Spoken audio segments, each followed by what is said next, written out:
I asked my therapist, where's the memories from my assault, from event B? And she said, you've blocked them out and you've put them in a little box here. Yeah, this... I have to let it This is out. all part of it. Yeah. This is... So I could remember the smell of the room,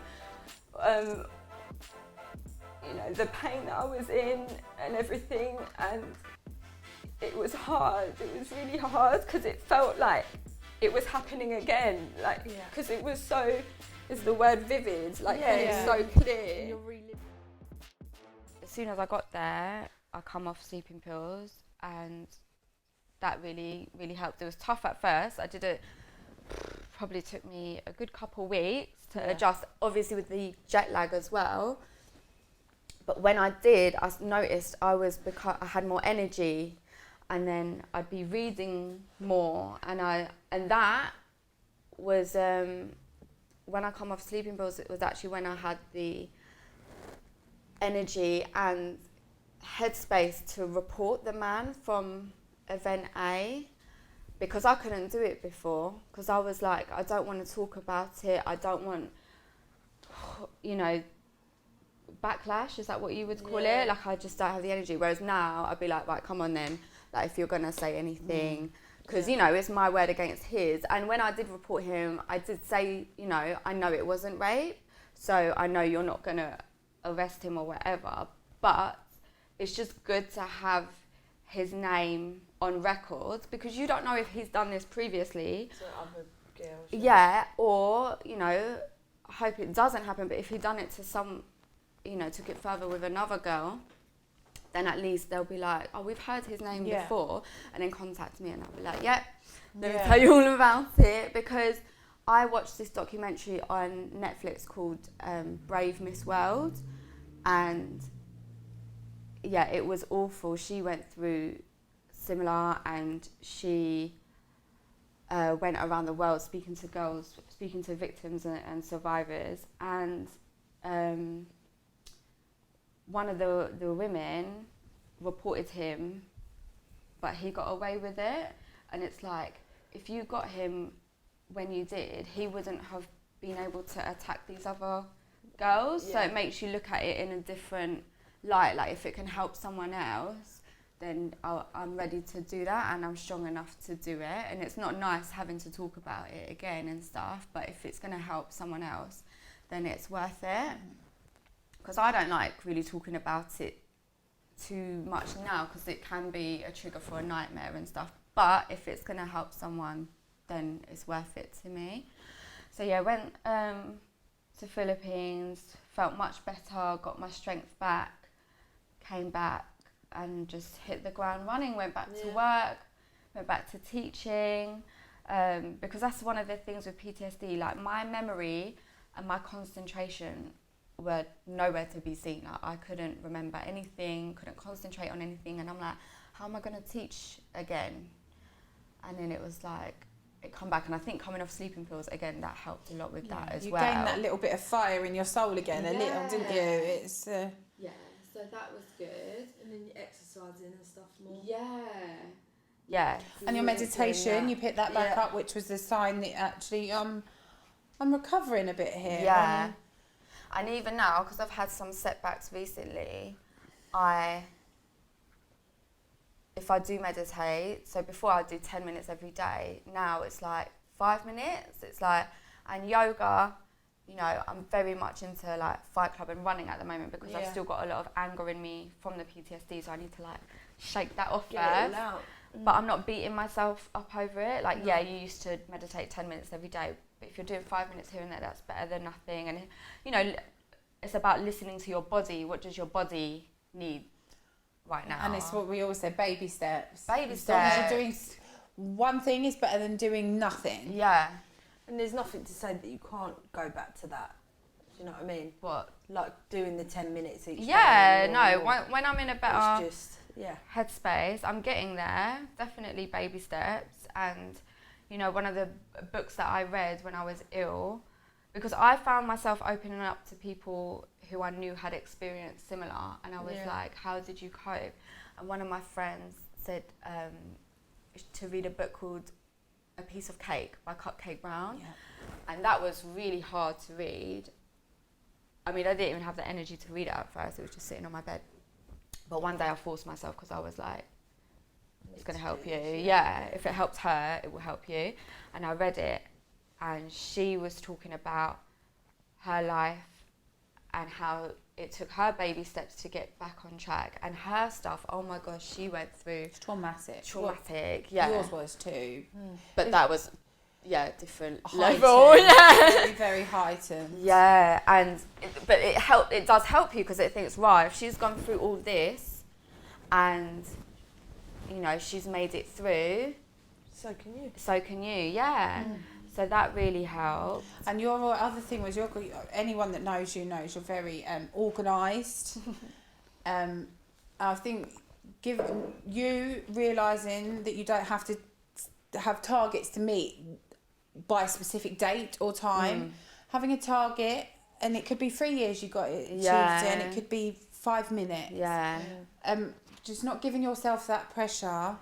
Yeah, helped you actually grow more and progress much further. Yeah. Anytime someone says to me, no pressure, that is such a blessing to me, and I'm more likely to do it. Yeah. I'm like, okay, there's no pressure. Yeah. Even with myself, like I wanted to be back in shape because I put on so much weight during my PTSD because I wasn't exercising, I weren't eating right. You was getting comfort from chocolate. Yeah. And cherry baked rolls. Do you know, I remember my thing was cherry baked rolls and Oreo chocolate slab, but not even a thing that's slab. There's got to be a bit of ice cream in there. And ice, of course. And I haven't had any since I've been better because I'm like, it brings you bad memories. Yeah. I've moved on to chocolate eclairs. Yeah. But when you're like, I'm listening to my body, as in I'm still not 100%. I'm getting there, and I will get back into shape. It's just not right now. It could be next month. Could be in the next few months. And I did at first beat myself up over it because I was like, Michelle, you're a yoga teacher, a fitness instructor, like, come on now. And then I thought, do you know what? My mental health comes first. When I feel better within myself, and I'm slowly getting there, that's when the physical health will improve, and that will probably just happen naturally. It won't even feel like work because I will just be happily eating healthy food again. Yeah. So what else was I? And that's the thing. I mean, you had these people, and people would say, because you're a yoga teacher, you'd get people saying to you, "Well, just do yoga then." Like that was gonna magically make it better. That actually set you back, didn't they? Do you remember when someone said that to you, and it was like that's. It reminded me that I wasn't well enough to do yoga, and I was like, I remember it was a big deal if I unloaded the dishwasher, and I was, because that's when I come off social media, because I was like, it would throw me because I'd be like, oh my God, look at everyone living their lives and I can't even have a shower. So I took myself away from that. I didn't delete anything, I just didn't look at it. Ignored it, put it to the side. Ignored it, and what was you talking about? Oh yeah, when people say like, do yoga, do this, that and the other, I'll be like, oh, I actually felt good earlier because I emptied the dishwasher, and now I feel like shit because I should be doing yoga. So just be like, in your own time, we got your back, and that was really helpful. We knew you'd do it when you were ready anyway. So there's no point sort of trying to force that, is there really? Like naturally you will come back to it. Yeah. And that's why there's that no pressure, and just do it as and when you're ready. Of course. Listen to your body. And unfortunately, if we said to you, we know what you're like and you're not yourself and you need to be this person, I'd stop talking to you. And thoughts as well. Then who knows where you would have ended up with your suicidal thoughts. That could have been a trigger to think, well, I'm not good enough to be. Yeah, my own people can't support me or just be what I need them to be. So what's the point? Yeah, the pressure to pick. That's the problem. I think too many people have too much pressure to get better and quick as well. And the funny thing is, I saw a homeopath, which is someone who prescribes natural remedies. Because I was like, I'll try anything. And she gave me some like sugar pills to help me sleep and calm and stuff like that. And when I got better, I saw her and my therapist, and they're like, we're so shocked at how quick you've got better. Yeah.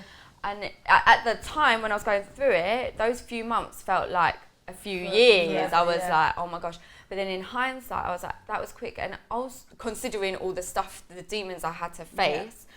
The reason why it was quick, I think, is because I was sober. So I had to deal with everything in my natural state. There was no suppressing anything. And where I was off work as well, that was it. I'd go to therapy, face my demons, come home, sleep, process everything, process these memories, and just keep on doing that.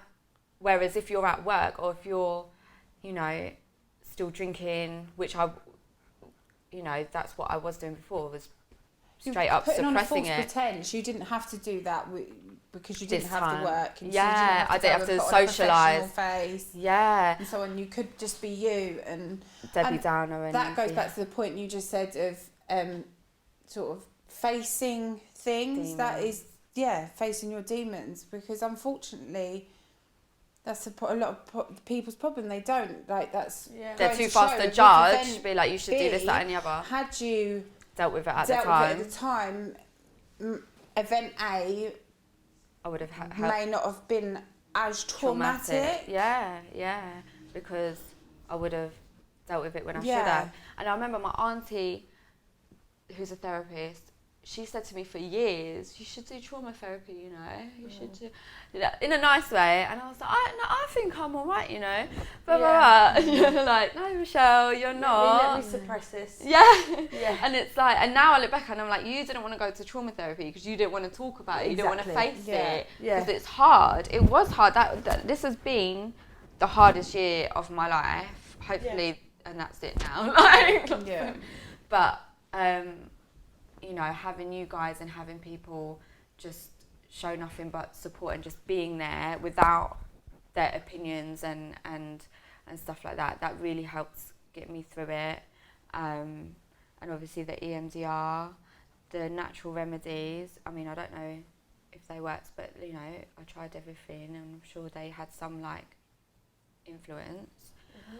So that got me better. And then I went back to work.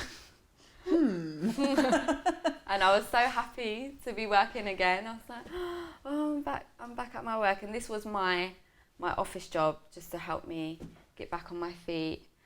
And loved it the first week. Again, that was probably because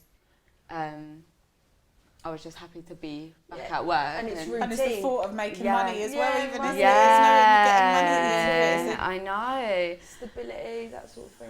But then, I tell you something, since I've been sober, my intuition is so high. Like, I can sense things a lot. And I've actually had it in 2 workplaces where I've had red flags and gut feelings. I'm like, something isn't right here. And I've left quick as well, because I've always learned, not always, but in recent years learned to listen to that gut feeling, because it's there for a reason. Follow your instincts. Yeah, and my instincts at this job, I mean, while I was there, they fired someone with PTSD, and it weren't even that they fired them, it was the way that they spoke about it after. Yeah, they were like, what, she's got mental illness, how did that, really bitchy, I really... don't even want to talk about these I know, we'll make it quick, but the really, condescending, patronising, and even one woman looked at me, she goes, I mean, we can't have people working here with PTSD, it's like you're an alien. And what gets me is, what makes you think you're so safe from not getting a mental illness? But the thing is, you never know what's going to happen tomorrow. So we could be sitting here now, I could sit here having never gone through this, but I never know what's going to happen from the moment I leave this door to suddenly I could wake up tomorrow and go through it myself. Touch wood, none of us do. But you don't ever judge somebody for something that could happen to you. And I think that's their ignorance as well. and that's what the vibe I got from them as well, was very small-minded. And I was like, right, Michelle, this isn't you. And even one girl was talking about a fight between a man and a woman, and she basically said them, you know, it was the woman's fault, she deserved to get beaten up, blah blah blah. Huge trigger for me. Like, violence is a trigger for me anyway, let alone violence between a man and a woman. And I was like, right, red flag. And it's like, right, Michelle, do you really want to work somewhere where they think it's acceptable for men to beat up women? Go on, No. And then, like, who are these people? Yeah. I know. How do these people still exist? Like, So yeah. Anyway, so I left there, and it was horrible. And I actually had a doctor sign me off with anxiety. I told them the stuff that was happening at work, and they were like, "Yeah, you need to get out of there." So they signed me off for over 2 months. But what was I going to say? They said to me, "Shall we write stress at work for your reasons?" I was like, "No, I still want to get paid. Just say anxiety." And because it did give me anxiety working there, and you know, Give you more than anxiety. Oh my gosh! And then I just wanted to like cut ties and just be like, "Look, here you go, boom, boom, boom. Let's move forward." And then payday come, my pay slip come, but my money never reached my account. I was like, okay, right, let's leave it a day. Still wasn't in there. Got my friend to call the office on my behalf, and they were like, "Yeah, money's going to be in Rochelle's account on Friday." She's like, "Oh, yeah, because, you know, she's been signed off with anxiety. This isn't doing, you know, isn't helping her." Friday come, no money in my account. Monday come, no money in my account. My friends called again, and they were like, "Oh, the person that you need to speak to isn't in the office right now. We'll get her to call you back." She never got a call back. She called back again, saying the same stuff, like palming off. And even she said that they sounded like bitches as well, very condescending to her. Patronising, weren't they? Yeah, and then, so I was like, right, that's it. I'm going to have to call them now. But it's not even anxiety now. It is just pure anger. Lots of anger. So I called them, and I went ballistic. And I actually called you both the day before, because I was like, I'm going to make this call. And you were like, you know, don't rise to it. And I was like, no, I can't guarantee that because I'm so angry. And then you were like, the only thing is just try not to say anything personal to them, which I would have, but I was just going mad. So I called them and I went ghetto South London, swearing at them. "Where the is my money? You're taking a piss. You know, I've been signed off with anxiety. You know, I've got mental health issues and you're around with me." And I'm crying and I'm shouting at them, because crying out of like anger and frustration as well. And even on the phone, they were like, you know, well, first of all, the first one was like, I don't know what you're talking about. And you know, you're like, bull. Yeah. Anyway, they said, "Oh, we'll get..." Well, having worked there, you knew how many discussions they'd had about other people that worked there, so you knew you was going to be the topic of conversation. Of course. So they said they'll call me back or whatever. For 2 hours, no one called me back. So I called back again, spoke to my old line manager, and she was like, "You okay?" And I was like, "No, I'm not okay. Where's my money? Blah, blah, blah." And she goes, "I was just emailing you." And I was like, "Emailing me what?" She goes, "Because I'm disgusted at the way that you spoke to da-da-da." And I'm like, first of all, in my head, are you my mother? Like, would you be disgusted? And then I went mad. I was like, how dare you turn this around on me? You know, because they're pissed because they've hired someone and then I've left them in the lurch kind of thing. But it was for good reason. Like, you've seen that I've been signed off with my doctor's note for over 2 months. They don't care. These are the kind of people that I'm saying need to show more compassion and empathy because, if I was... Anyway, I'll go into that in a minute. But she turned it around on me and was like, you know, how rude. Is this how you speak to people, Rochelle? And I was like, this is how I speak to people that owe me money, blah, blah, blah. And not even owe me money, like, out with my money as well. Like, you and deal with you the way they dealt with you. Like, you're a 2-year-old child. Yeah. And then, to say that I'm rude, I'm like, ever so sorry. Like, did I not get my friend to call you politely last week and then twice yesterday? So now you're going to get me on the phone. And you know that I'm going to go mad. Bearing in mind, this is all because they haven't given you what you've earned. Yeah. So, exactly. Yeah. And so I switched on her. But I tell you something, it got my money like that. And it felt bad because I was like, I can't believe I've had to switch like that. Put yourself in that position. Yeah. In order how did she speak to you though about a rotten... Oh yeah, no, so then, hold on. So then she said, check your account. I was like, the money's not in there. And then I called and it was coming and blah, blah, blah. And then, so we could have left it like that because I've called up, I've switched, I've got my money, all right, done. That's the only reason I called up switching. That's it.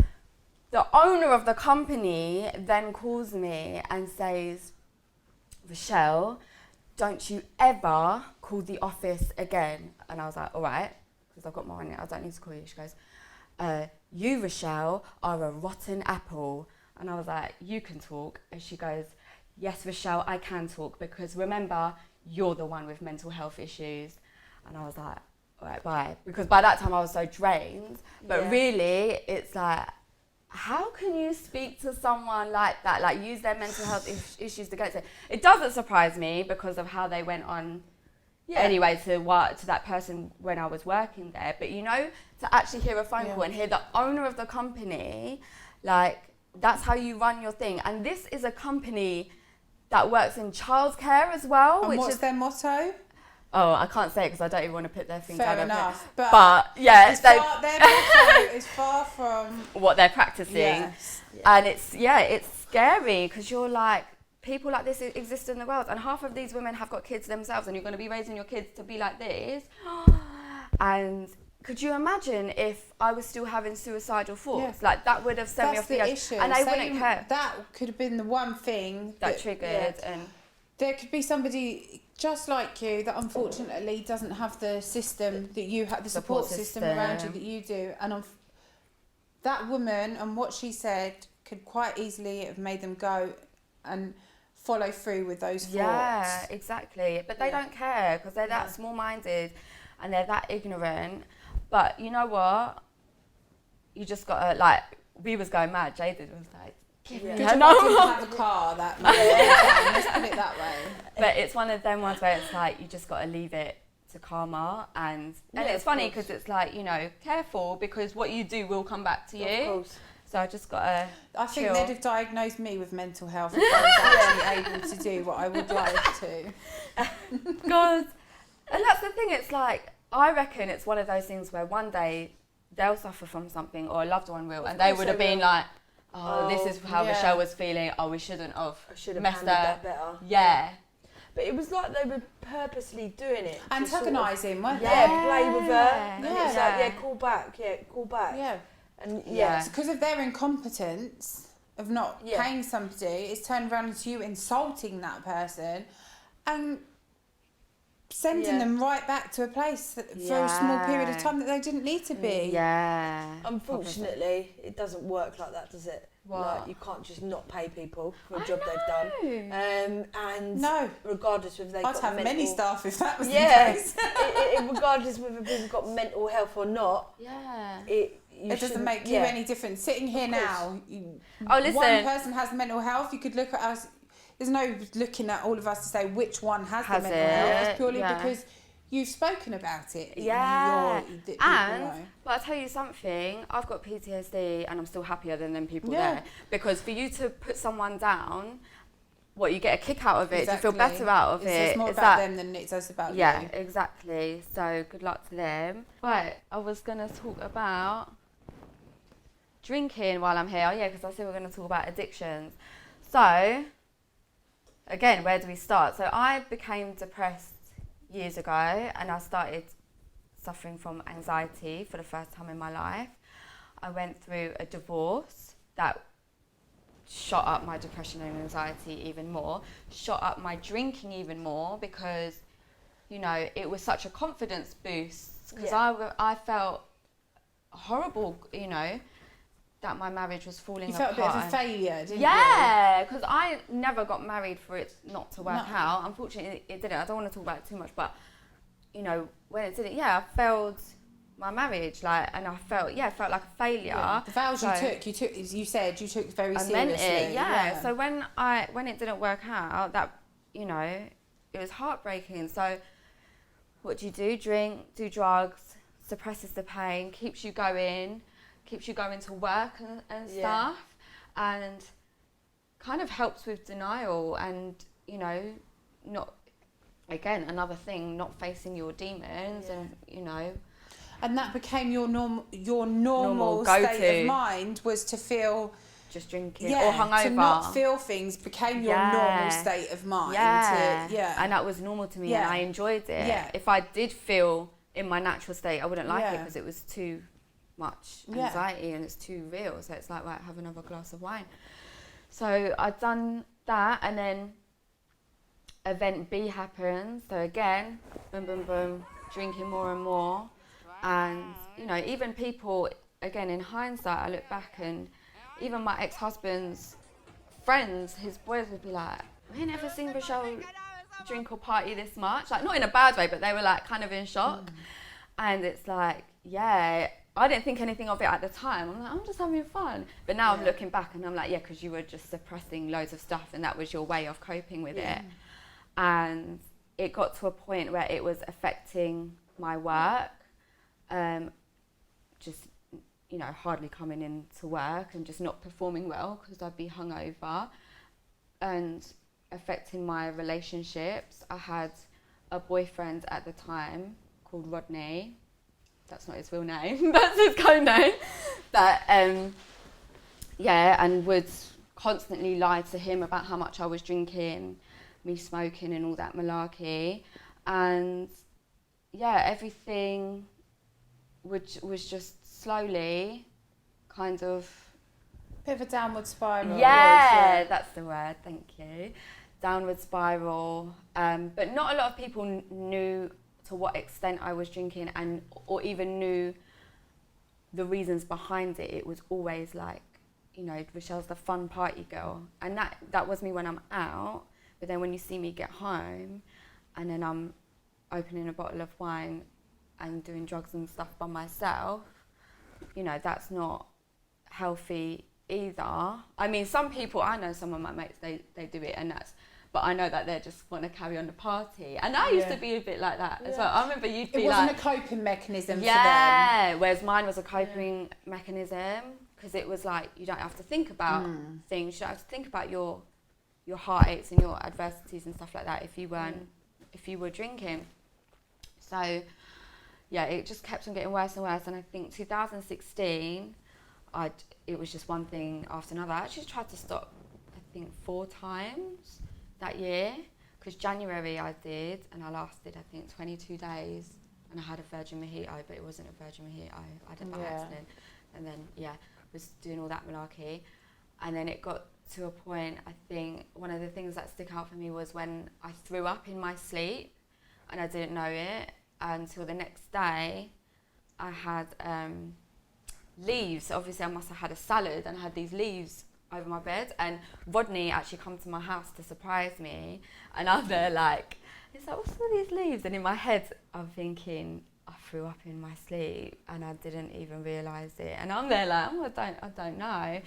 And then my MacBook wasn't switching on, and then he took it to get it repaired, and they were like, it's water damage. And I'm like, from when I threw up in my sleep, I threw up on my laptop, because I'd watch films on my laptop when I go to bed, and I'd lie about it. And at the time, it was just normal, just like, oh, whatever. But now I look back, I'm like, Rochelle, that's really bad if you're throwing up in your sleep and you're lying about it. And that's one of the things that I knew was a bad thing this year, because when I wanted to have a drink, I was working out how I could do it in secret. And you know, when you're like, that's not a good sign. So... Well, if you knew it wasn't a bad thing to do, you wouldn't try and hide it, would you? Yeah, exactly. And then, oh my God, your 30th birthday. We went to Manchester for your weekend, for the weekend, birthday weekend. Yeah. And I went on a night out the night before and I was hanging out of my arse. I still made it, but yeah, not on good form. No. Those poor cupcakes. Yeah. Oh yeah, I brought cupcakes to Manchester and they were mash up. So I got there because I took them on the night out the night before. And when I say night out, it weren't even like out. It was but like. I spoke to her the night before, and I was like, right. She's like, I'm just at the pub. Like, I'm just gonna have a couple of drinks, and I'll I'm be like, fine. Right, okay. Make sure you go home. Did I? No, she didn't. I went home the next morning. I rocked up to her house, and she's like standing there with her sunglasses and coat on. I'm like, you alright?